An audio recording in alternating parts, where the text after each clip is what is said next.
Coach Jim Curtin, fashion icon now with his yellow sweatshirt that I own since you don't have the suits. How you doing today, Coach? Hi, guys. Thanks for having me. How are you? Oh, we're fantastic. We get to watch you guys play soccer. Life is good. Wait, I have a question. What is this about fashion icon?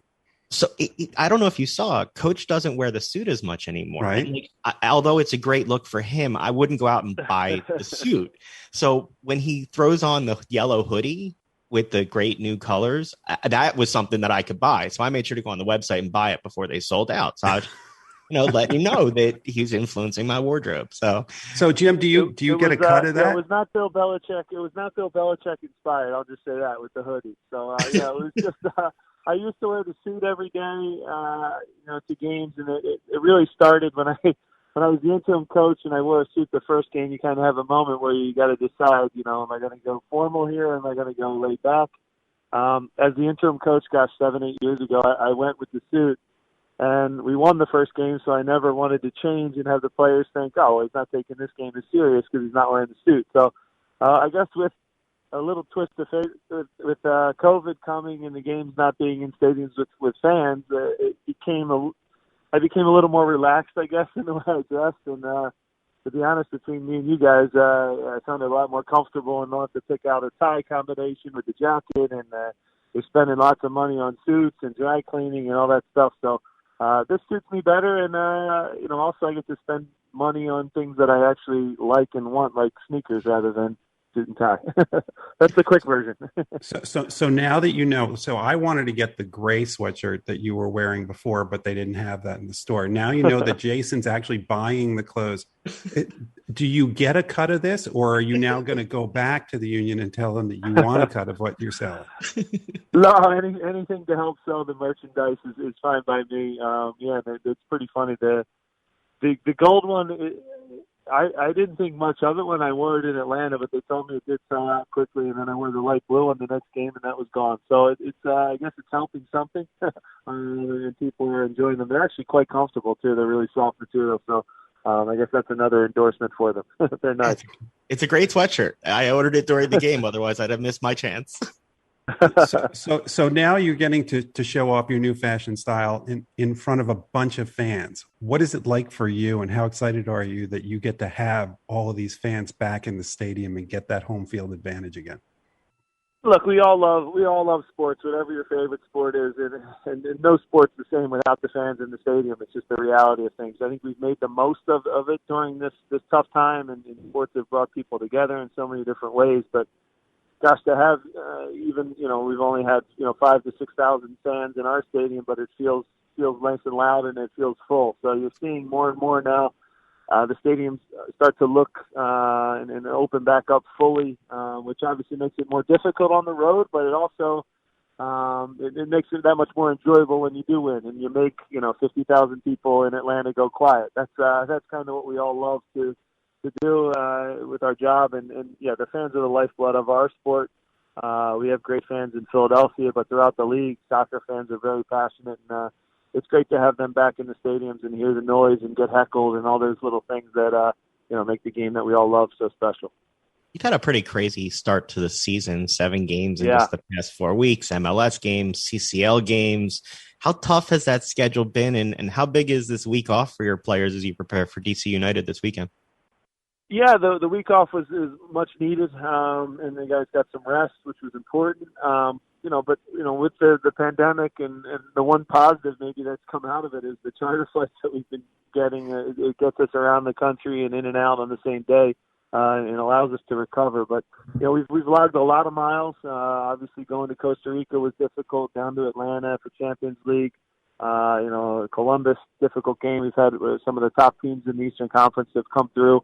We've played them already, so to be where we are in the standings is a positive thing right now, and to be the only MLS team left in Champions League is a little bit added pressure for us to represent the league well, but it's something that we're really looking forward to down the road here in August. So happy with the start to the year, as chaotic as it's been. I think we've learned a lot about our team through some difficult adversity early on with missing Jose Martinez and little injuries here and there. Others have stepped up in a big way, and I think we'll only be stronger at the end of the year for it. What's it like to be a coach to be juggling MLS season versus CCL season? It's complicated, and again, the common fan sometimes is confused that we're playing in two competitions at the same time, and it's normal that they are confused because it maybe isn't quite on the level yet of Champions League in Europe or the famous FA Cup in Europe, and when they're juggling multiple competitions. So we prioritize Champions League. Again, we're always going to try to win our league games, but I'll just say nobody remembers Game 3 of the regular season as much as they do the opportunity to play in Mexico and at Azteca Stadium against Club America. So we prioritize the Champions League. We know no MLS team has won this competition.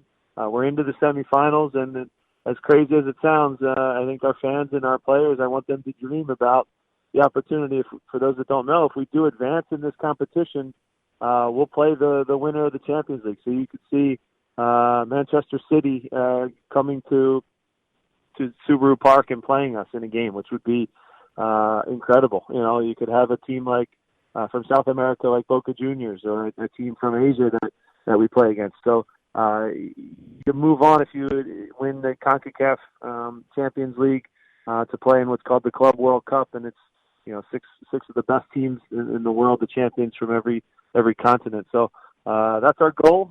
As crazy as it sounds, I do want to test ourselves against Man City and just the difficulties that would bring, and just the recognition it would bring for the club also to be really special.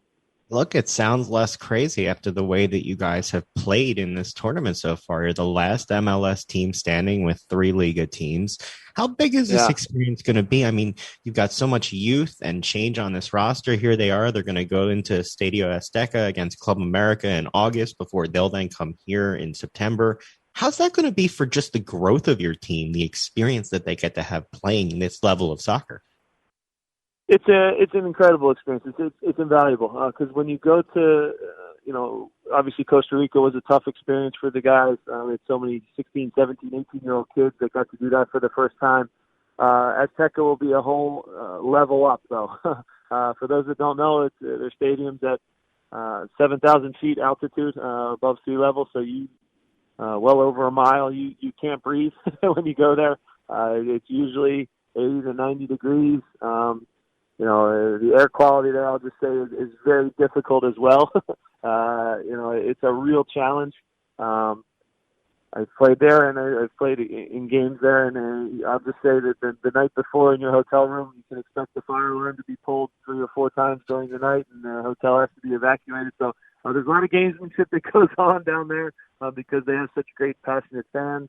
We'll have our hands full for sure, but we go to Mexico first in the first leg and have to obviously keep the game tight, try and steal an away goal. And then I like our chances in Subaru Park where we're a really tough opponent, tough team to play against. So we respect Club America, incredible club. They're kind of the New York Yankees or the Dallas Cowboys or whatever traditional team you want to say that kind of has the love of the entire country or the disdain of the entire country. But they're certainly the most popular team in Mexico and one of the biggest spending clubs as well. You talked about the 17 and 18-year-olds that you have on your team. How do you balance the competition that you have with the role that you also have of developing these young guys and replacing the other young guys that just left? Yeah, at the end of the day, look, these are high school kids. They're literally still finishing up their high school, and I think that's what I was doing in high school, and it's pretty incredible how mature these kids are. I'm just, as a coach, all I really am is another teacher for them. I just want to see them in an environment that pushes them at the right time, is hard on them, and at certain times puts my arm around them because they're so young, they're so talented, their futures are so bright. But along this development in this pathway, there's going to be good days and good weeks, and there's going to be tough weeks as well, where they're learning and they're growing and they're trying to improve. So it's no one player's development is exactly the same as the next, and it's not always linear. There's going to be some dips. There's going to be some amazing moments as well, and they have to navigate all that and juggle. Things like doing interviews and a little bit of fame that comes on and playing on ESPN or Fox or whatever it might be. So again, their growth is going to be unique, and I'm just here to kind of help and try to guide them along the way. I just wonder, do you have to coach differently a young team versus a veteran team? And how do you balance this team as you now wait for your next midfielder, Daniel Gazdijk, to come later this summer, and to integrate him into what you're putting together now? It just seems like an interesting challenge for a coach. Yeah, anytime you bring in a superstar player like a Daniel Gazdijk, I always will tell him on day one, I'll say, it's not your job to come in here and impress us or try to do too much. It's our job as a staff, it's our job as players to bring out your best skill set. So we don't want to put pressure on them. The pressure's on the coaching staff and on the players to bring the best out of the player that we selected and think highly enough to have join our group. For the young players now, the balance of keeping them going and keeping them positive each day in training is not an easy thing. And the biggest thing I could tell any young coach or any new club that's getting started and wants to do it through youth, you better have the buy-in of the veterans, because every team's still going to have veterans. And if you don't have the buy-in and the leadership of an Alejandro Bedoya, it's not going to work. If you don't have guys that are experienced and seasoned pros that are going to understand this is our way of doing things, good, bad, or indifferent, they're going to embrace it. You need that buy-in from them to have the success of a Brendan Aronson or a Mark McKenzie who gets sold to Europe for several millions of dollars. So it starts with having good leadership at the top, and you need veterans that are, almost my voice in the locker room when I'm not there, and they kind of keep these young guys going, and they're really bought into what the Philadelphia Union wants to be. It's not for every club, but it really has been a good fit for us, and it's been a unique one. It's been really fun to work in this environment. As a coach, how much does it help having a goalie playing at the level that Andre Blake is playing?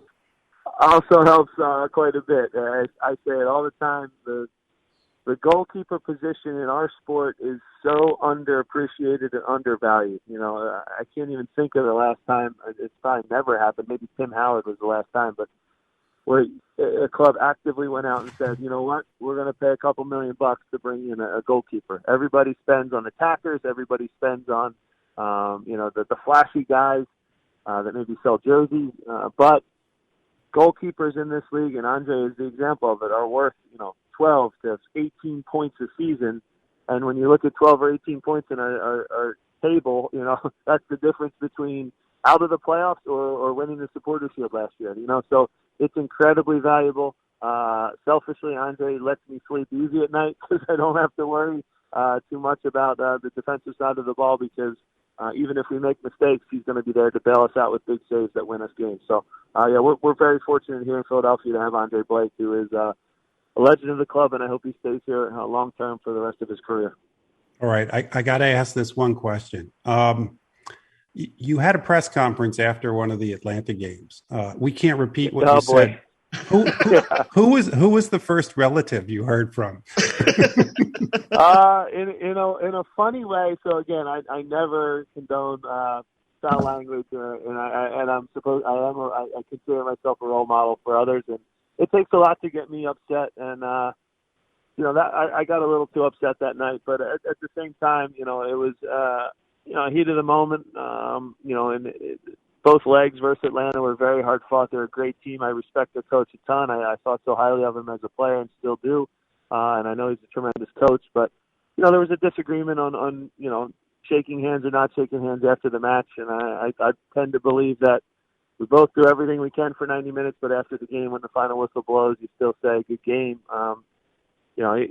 We had a discussion. It got a little heated, and, I said what I said. And the word I used is a bad word. It wasn't meant to say he is that. It was he acted that way. So there's a different thing. And we don't know each other well, so it was unfair maybe for me to say it. But, I got a little too excited, and I won't use that one again. But I will say, though, I did get a lot of support from, other coaches in the league, other general managers in the league that said, at a certain point you do have to stand up for yourself and what you believe in, and back your players at the end of the day too, because he wasn't happy with how our players were maybe time wasting towards the end of the game. Well, look, you're a Philly guy. You know that was a Chase Utley moment. Yeah, exactly. I gives you texted one. Jeff. In Philly, I you get texted one Jeff. of those mulligans. I texted Jeff right away when I saw it. I was like, "Ooh, Coach is fired up. We haven't heard him say that on the radio show." So. Yeah. Coach, Yeah, I we lost always it a little bit. appreciate the time that you give us. Wish you continued success and can't wait to see you out there at the park one day soon. Thanks so much for having me, guys. And yeah, everybody get out to Subaru Park this summer. It's going to be a hot ticket for sure. And yeah, can't wait to have everybody out there this summer and watch some great soccer. We look forward to it. Jeff and I will be there. Take it easy, Coach. Sounds good. Thanks, guys.